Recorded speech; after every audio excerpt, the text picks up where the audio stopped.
किसान यात्रा के तीसरे चरण के तहत राष्ट्रीय जनता दल किसान प्रकोष्ठ के प्रदेश अध्यक्ष डॉक्टर गोपाल कृष्ण कुमार चंदन मुंगेर पहुंचे, जहां उनका स्वागत राजद किसान प्रकोष्ठ के जिला अध्यक्ष कृष्णो कुमार और कार्यकर्ताओं ने किया। इस मौके पर प्रदेश अध्यक्ष ने राज्य और केंद्र सरकार पर तीखा हमला बोला। उन्होंने कहा कि किसानों की समस्या को लेकर सरकार पूरी तरह विफल रही है। किसानों को उनके फसल का उचित मूल्य नहीं मिल पा रहा है और कृषि इनपुट की लागत लगातार बढ़ रही है। डॉक्टर चंदन ने बताया कि किसान यात्रा का उद्देश्य गांव-गांव जाकर किसानों की समस्या को समझाना और उनकी आवाज को सशक्त रूप से उठाना है। उन्होंने आरोप लगाया कि मौजूदा सरकार किसानों के मुद्दे से ध्यान भटकाने का काम कर रही है। वहीं स्थानीय कार्यकर्ताओं ने भी किसानों के हक में आरजेडी की इस मुहिम को आगे बढ़ाने का संकल्प लिया।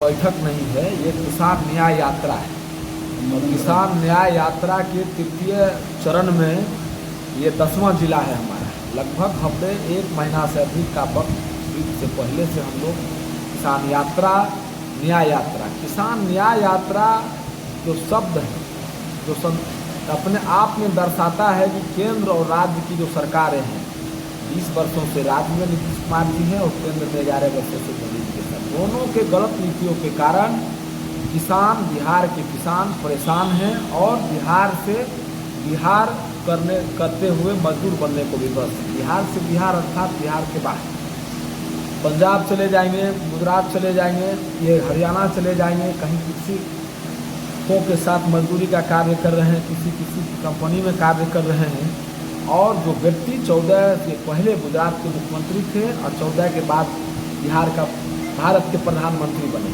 लोगों ने कहा था जब भारत के प्रधानमंत्री होने के पहले नरेंद्र मोदी जी तो हमारे राष्ट्रीय अध्यक्ष माननीय लालू प्रसाद जी के आशीर्वाद से जो केंद्र में सरकार थी डॉक्टर मनमोहन सिंह और लोगों के बीच है नहीं, उनको पत्र के माध्यम से किसानों की भलाई को लेकर अभिनय की दुनिया में लगातार यह कहते हुए उन्हीं की बातों का मैं जिक्र कर रहा हूँ कि किसानों की आय को दोगुनी किए बिना किसानों के फसलों को एमएसपी को कानूनी दर्जा C2 + 50% अर्थात संपूर्ण लागत का 1.5 गुना, जब तक इनको कानूनी दर्जा नहीं मिलेगा किसान का भला नहीं होगा। तो राष्ट्र के रूप में भारत को विकसित राष्ट्र के रूप में अगर देखना चाहते हैं तो कल्पना भी अपने आप में अपराध है। ये उन्हीं का शब्द है, मेरा नहीं। लेकिन जब भारत के प्रधानमंत्री पर आसीन हुए, बिहार समेत देश के तमाम भोली भाली किसानों को युवाओं को अपना विश्वास में लिया, फर्जी तरीका से बयानबाजी करते हुए फर्जी वादे करते हुए, उसके बाद आपने देखा होगा कि दिल्ली बॉर्डर पर सिंघू चिकारी के बॉर्डर पर 700 से अधिक किसानों की शहादत हुई। बरस वो आंदोलन किए और वर्षों बाद निकल करके यूपी का जब देश का सबसे बड़ा राज्य यूपी का जब चुनाव था, इनको अपना पराजय दिखा। उस पराजय से बचने के लिए, ना कि मन से तीनों काले कानून वापस लेने के लिए निकल करके आए और कहा कि देश के किसानों से मैं माफ़ी मांगता हूँ और यह कहते हुए कहा माफ़ी मांगता हूँ कि जितने किसानों की शहादत हुई मैं उनको शहीद का दर्जा दूंगा। आपके स्मरण के लिए आप मीडिया के प्रबुद्ध साथी हैं, 5 जुलाई 2022 को एमएसपी को कानूनी दर्जा देने के लिए कमेटी का गठन हुआ। आप सुनकर के हैरानी होगी कि वो कमेटी का आज तक 1000 दिन से ऊपर हो गया है, कुछ अता पता नहीं है। वो कमेटी के कितने सदस्य ना जाने किन किन पार्टियों के चुनावी राज्य का हिस्सा हो गया, चुनाव के प्रत्याशी हो गए, लेकिन किसानों से जो वादे किए गए उस पर कहीं से दूर दूर तक कोई संभावना नहीं है कि एमएसपी को कानूनी दर्जा मिलेगा। आप जानते होंगे साथियों, वर्ष 2013 तक जो हमारी सरकार थी यूपीए की, उस सरकार में किसानों के कृषि से संदर्भित उपयोग करने वाले उपकरण, ट्रैक्टर हो, हार्वेस्टर हो, कल्टीवेटर हो, तमाम तरह की जो पंपी सेट हो, इन सारे सामग्रियों को उपकरणों पर जीएसटी का जो दर था वो 13% था।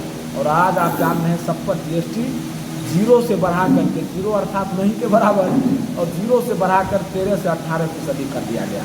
हम लोग आप ये भी जानते होंगे कि NCRB का डाटा है कि किसानों की प्रतिदिन जो दैनिक आय है वो 27 रुपया है। किसान मजदूर हो गए हैं, मजदूर की जो न्यूनतम आय है वो भी 300 से अधिक है। देश आज़ादी के बाद नौकरशाहों के वेतन में जो वृद्धि की गई है 320 गुना से अधिक का इजाफा हुआ है। और आज़ादी के बाद किसानों के फसलों में के मूल्यों में अगर वृद्धि की गई है तो मात्र 19%। तब 100 था, अब 200, ये 1900 1700 के आसपास है। ये चुनावी राज्य के प्रधानमंत्री हैं, देश का प्रधानमंत्री, आप लोग भली भाली भांति जानते हैं। हाल ही में 5 राज्यों में संपन्न हुई चुनाव, तेलंगाना, छत्तीसगढ़, मध्य प्रदेश, ये वहाँ गए और वहाँ जाकर के प्रधानमंत्री ने कहा कि हमारी सरकार बनी तो हम यहाँ के किसानों की धान की खरीदी 3175 रुपये कुंटल खरीदने का काम करेंगे। ठीक है, सरकार बनी, सरकार किस प्रकार से बनी मुझे नहीं मालूम है और आप लोगों को ज़्यादा मालूम है, उस कसरत में हम नहीं जाना चाहेंगे। और वहाँ 3175 रुपये कुंटल धान की खरीदी हो रही है। लेकिन बिहार में अभी तमाम किसान बैठे हुए, आप इन्हीं से पूछ लीजिए, 1700 से 2000 रुपये प्रति क्विंटल, वो भी तय मानक के हिसाब से जितना लक्ष्य है उसके हिसाब से भी प्राप्ति नहीं हो रही। क्या मैं पूछना चाहता हूँ प्रधानमंत्री जी, आप देश के प्रधानमंत्री हैं या चुनावी राज्य के प्रधानमंत्री हैं? बिहार देश का हिस्सा है, अन्यथा बिहार देश का हिस्सा नहीं। आपका वक्तव्य बिहार को छोड़ करके देश पर लागू होगा या बिहार के साथ? बिहार के मतदाताओं का मत आपको चाहिए, बिहार से आपका मतलब है या नहीं? ये देश तोड़ने वाला बयान, ये एक राज्य को दूसरे राज्यों से लड़ाने वाला बयान, लगातार प्रधानमंत्री इन बातों को आज हम लोग देख रहे हैं, उसका प्रमाण स्वरूप देख रहे हैं, सही देख रहे हैं। लेकिन हमारे आदरणीय राष्ट्रीय अध्यक्ष लालू प्रसाद यादव जी इतने अनुभवी हैं, सबसे पुराने नेता हम लोगों के बीच आज भी विद्यमान है। उन्होंने कहा था 13 के आसपास जब उनको प्रधानमंत्री का वेटिंग ये उम्मीदवार संभावित बनाया गया था, तो उन्होंने कहा था कि ये दंगाई जब आएंगे तो राज्य को दूसरे राज्य से लड़ाएंगे, किसानों को आपस में लड़ाएंगे। मैं किसानों से खास करके अपील करना चाहूँगा, मुंगेर समेत बिहार के समेत देश देशांतर के किसानों से, बिहार एक बड़े आंदोलन की ओर बढ़ रही है। किसान राष्ट्रीय जनता दल उसका नेतृत्व कर रही है